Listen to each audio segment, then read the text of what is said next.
آپ کی جماعت مسلسل دعویٰ کر رہی ہے کہ ہم سادہ اکثریت لے کے جائیں گے، لیکن زرداری صاحب نے کہا ہے کہ نیشنل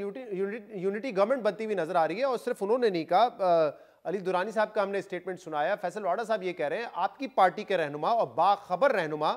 راجہ ریاض صاحب بھی یہ کہہ رہے ہیں کہ نیشنل یونٹی گورنمنٹ بنے گی، اور یہ میں باخبر اس لیے کہہ رہا ہوں کیونکہ انہوں نے تو پہلے ہی بتا دیا تھا کہ انتخابات فروری میں ہونے ہیں، مڈ فروری سے پہلے نہیں ہو سکتے، تو کیا نیشنل یونٹی گورنمنٹ بننے جا رہی ہے؟ شہزاد دیکھیے، یہ بات نواز شریف صاحب بھی پہلے کہہ چکے ہیں اور میں نے بھی پروگرامز میں کہی ہے کہ اگر ہمیں 2/3 اکثریت بھی ملے گی تو ہماری خواہش یہی ہوگی کہ ہم ایک براڈ بیسڈ گورنمنٹ بنائیں، چونکہ پاکستان کو اگلے 5 سالوں میں جن اصلاحات کی ضرورت ہے اس کے لیے ہمیں ایک وسیع البنیاد تائید حاصل کرنا بہت ضروری ہے۔ لیکن اگر ایک کمزور یونٹی گورنمنٹ بنے گی، فریکچرڈ یونٹی گورنمنٹ بنے گی، تو ہم پچھلے 16 ماہ میں اس کا تجربہ دیکھ چکے ہیں کہ جس میں اس قدر آپس کے اندر کھینچا تانی ہوتی ہے کہ بہت ساری فیصلہ سازی متاثر ہوتی ہے۔ لہٰذا ایک ایسی براڈ بیسڈ گورنمنٹ کے جس میں میجر پارٹی کے پاس اکثریت ہو، اور انشاءاللہ ہمیں وہ اکثریت ملے گی، تو مطلب کیونکہ پاکستان خواہش لوگ ہماری جو آئیڈیل سینیریو ہے یا جو خواہش ہے آپ کی وہ یہ ہے کہ آپ سادہ اکثریت لے کے جائیں،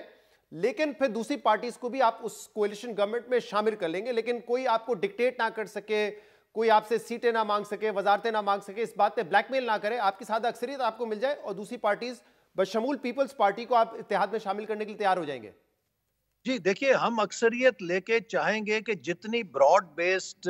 سپورٹ مل سکے اس کو حاصل کریں، لیکن جو اپوزیشن بھی ہوگی اس اپوزیشن کو بھی اسی طرح شریک کریں گے جیسے ہم نے پہلے نیشنل ایکشن پلان تھا، چائنا پاکستان اکنامک کوریڈور تھا، ایک نیشنل کوہیژن کے ساتھ، ایک انکلوسیو گورننس کے ساتھ ہم نے ان صحیح۔ سب منصوبوں کو کامیاب کیا۔ تو اس طرز عمل پر ہم چلیں گے۔ ہم کوئی ایکسکلوسیو گورننس نہیں چاہتے، بلکہ سیاست میں نہیں، جو اس وقت ہمارے ریاستی ادارے ہیں ان سب کو اور بھی آپس میں مختصر بتا دیجئے گا کہ کوئی راجہ ریاض صاحب کام کرتا ہوں۔ آپ کی پارٹی کے باخبر رہنما کہہ رہے ہیں کہ پی ٹی آئی کو بھی اس میں شامل کر لیں گے، ہمیں کوئی حرج نہیں ہے۔